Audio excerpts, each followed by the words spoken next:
ద్వితీయోపదేశకాండము 10వ అధ్యాయము.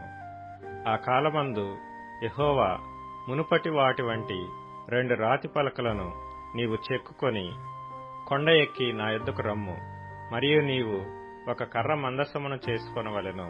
నీవు పగలగొట్టిన మొదటి పలకల మీదనున్న మాటలను నేను ఈ పలకల మీద వ్రాసిన తరువాత నీవు ఆ మందసములో వాటిని ఉంచవలనని నాతో చెప్పెను.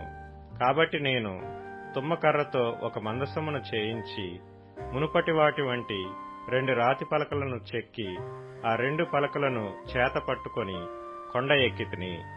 ఆ సమాజ దినమున ఆ కొండ మీద అగ్ని మధ్య నుండి తాను మీతో పలికిన 10 ఆజ్ఞలను మునుపు వ్రాసినట్టు యెహోవా ఆ పలకల మీద వ్రాసెను. యెహోవా వాటిని నాకిచ్చిన తరువాత నేను తిరిగి కొండ దిగి వచ్చి నేను చేసిన మందసములో ఆ పలకలను ఉంచితిని. యెహోవా నాకు ఆజ్ఞాపించినట్లు వాటిని దానిలో నుంచితిని. ఇశ్రాయేలీయులు యహకానీయులదైన బెయేరోతు నుండి బయలుదేరి మోసెరకు వచ్చినప్పుడు అక్కడ అహరోను చనిపోయి పాతిపెట్టబడెను. అతని కుమారుడైన ఎలియాజరు అతనికి ప్రతిగా యాజకుడాయెను. అక్కడ నుండి వారు గుద్గోద నుండి నీటివాగులు గల దేశమైన యొత్బాతాకును ప్రయాణము చేసిరి. నేటి వరకు జరుగునట్లు యెహోవా నిబంధన మందసమును మోయుటకు యెహోవా సన్నిధిని నిలుచుటకును ఆయనను సేవించి ఆయన నామమును బట్టి దీవించుటకును లేవీ గోత్రపు వారిని ఆ కాలమున యెహోవా ఏర్పరచుకొనెను. కాబట్టి తమ సహోదరులతో పాటు లేవీయులు స్వాస్థ్యమునైనను పొందలేదు. నీ దేవుడైన యెహోవా వారితో చెప్పినట్లు యెహోవాయే వారికి స్వాస్థ్యము.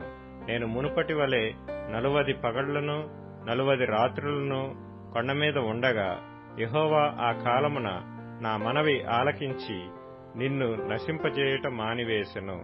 మరియు యెహోవా నాతో ఇట్లనెను, ఈ ప్రజలు నేను వారికిచ్చెదనని వారి పితరులతో ప్రమాణము చేసిన దేశమున ప్రవేశించి స్వాధీనపరచుకున్నట్లు నీవు లేచి వారి ముందర సాగుమని చెప్పెను. కాబట్టి ఇశ్రాయేలు నీ దేవుడైన యెహోవాకు భయపడి ఆయన మార్గములన్నిటిలో నడుచుచు ఆయనను ప్రేమించి నీ దేవుడైన యెహోవాను నీ పూర్ణ మనస్సుతోనూ నీ పూర్ణాత్మతోనూ సేవించి నీ మేలు కొరకు నేడు నేను నీకాజ్ఞాపించు యెహోవా ఆజ్ఞలను కట్టడలను అనుసరించి నడుచుకుందునను మాట కాక నీ దేవుడైన యెహోవా నిన్ను మరి ఏమి అడుగుచున్నాడు? చూడుము, ఆకాశము మహాకాశము భూమియు అందున్నదంతయు నీ దేవుడైన యెహోవావే. అయితే యెహోవా నీ పితరులను ప్రేమించి వారి యందు ఆనందపడి సమస్త జనములలో వారి సంతానమైన మిమ్మును నేటివలే ఏర్పరచుకొనెను. కాబట్టి మీరు సున్నతి లేని మీ హృదయమునకు సున్నతి చేసుకొని ఇక మీదట ముష్కరులు కాకుండుడి. ఏలయనగా నీ దేవుడైన యెహోవా పరమదేవుడును పరమ ప్రభువునై ఉన్నాడు. ఆయనే మహాదేవుడు, పరాక్రమవంతుడు, భయంకరుడైన దేవుడు. ఆయన నరుల ముఖమును లక్ష్య పెట్టనివాడు, లంచము పుచ్చుకొననివాడు.